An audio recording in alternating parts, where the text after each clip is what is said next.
En 1988, Ghislain Bouchard s'inscrivait dans l'histoire de la région comme le père de la fabuleuse histoire d'un royaume, tellement cette œuvre magistrale aura marqué le paysage de la scène régionale autant que celle du Québec, pour avoir inauguré l'ère des spectacles à grand déploiement, comme attrait touristique majeur.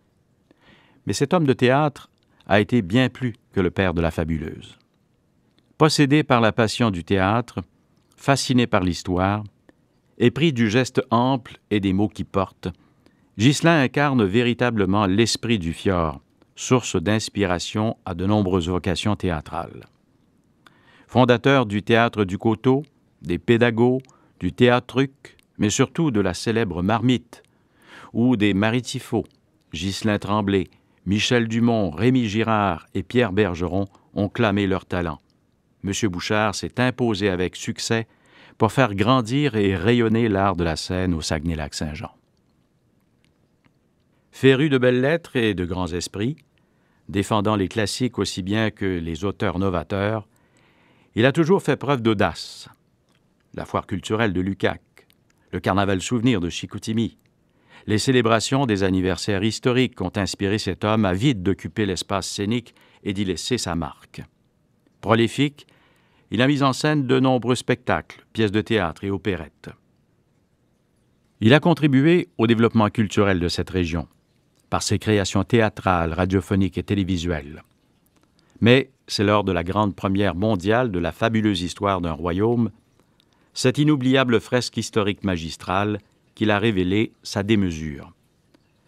Ce spectacle commémorant le 150e anniversaire de la fondation du Saguenay-Lac-Saint-Jean, applaudi par près d'1 million de personnes au Québec et en France, a tenu l'affiche pendant 20 ans. On lui doit aussi le tour du monde de Joe Maquillon, la tournée folle du Grand Brûlé, la Grande Embardée et plusieurs autres.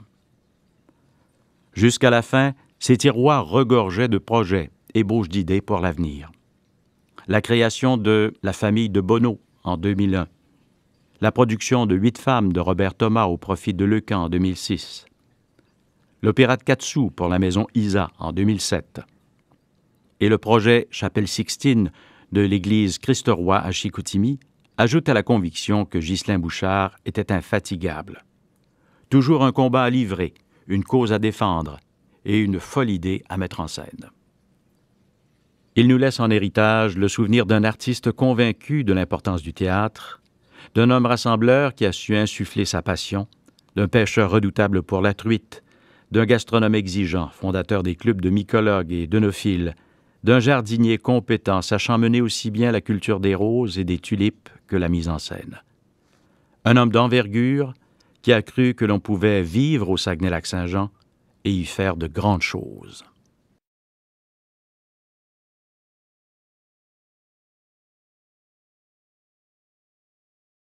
En 2010, à titre posthume, Ghislain Bouchard, le père de la vie théâtrale au Saguenay-Lac-Saint-Jean, est reçu membre de l'Ordre du Bleuet.